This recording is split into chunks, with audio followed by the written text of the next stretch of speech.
quite sporty stuff. Well, I'm curious, like, what was your biggest storm ever in your sailing experience? I think that the biggest storm, the Atlantic was a big one. We were sailing, yeah, pretty much on the just on like the wires, and like there was no sail up. We had a storm jib up, and that was pretty much about it. Just to like give the boat some sort of bearing, so that we had something to steer on to keep ourselves head to wind, or like roughly that way. But really, actually, the biggest storm I remember facing was in the Southern Ocean. Truly, truly terrifying. We spent a few days at Hove 2, right?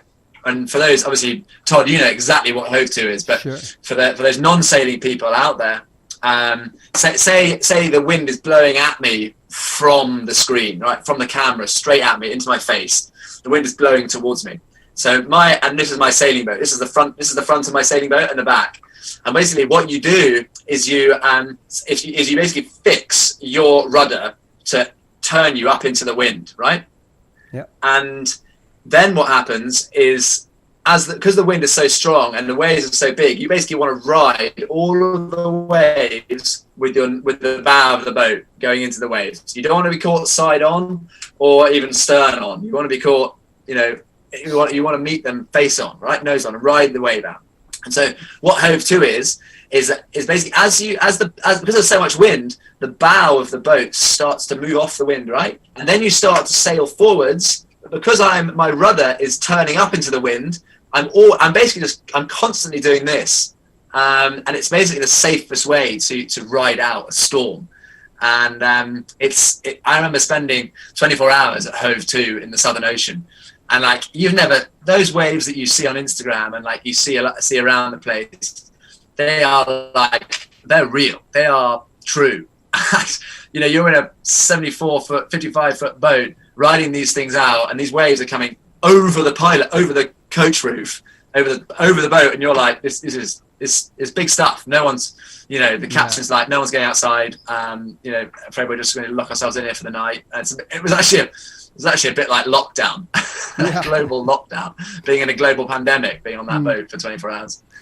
Yeah, man, I was off New Zealand quite a few years ago, and we got caught in a storm which was called, it was on the Queen's birthday. They call it the Queen's Bomb. And I think 4 boats were actually lost, and like 5 or 6 boats abandoned. They had to call the Coast Guard. But I was with a Russian guy named Dmitry, and we were sailing out to Fiji. The wind was blowing somewhere around 70 knots for a couple of days, and the seas built up to about 45, 50 feet, if you can believe that.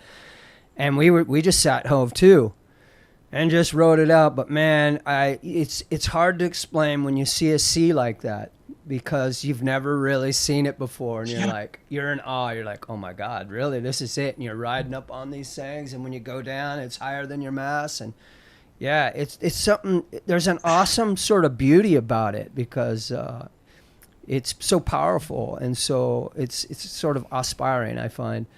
But yeah, I know how to. I've done the Ho-To a few times. Yeah.